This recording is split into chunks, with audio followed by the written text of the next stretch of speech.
வரும் இளம் தலைமுறைக்காக கொஞ்சம் அரசியல் பேசலாமா? ஆ, சட்டசபையில நம்ம சிஎம் சார் கொஞ்சம் பேசிட்டாரு. அது என்னன்னு பார்த்துட்டு வந்துடலாமா? ஆதாரம்னு கேட்குறாங்க.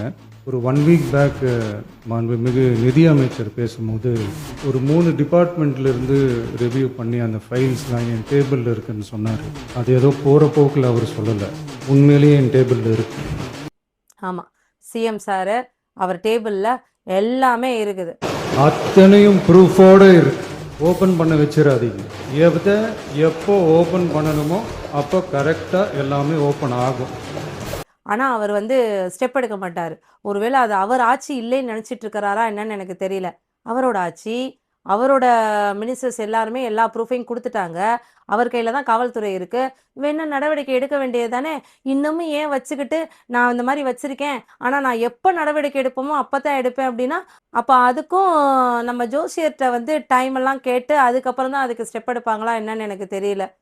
கிடைச்சிருச்சுல்ல சார். நீங்க ஆதாரம் தான் வச்சிருக்கீங்கல்ல. ஸ்டெப் எடுங்க. பார்த்துக்கலாம். நன்றி.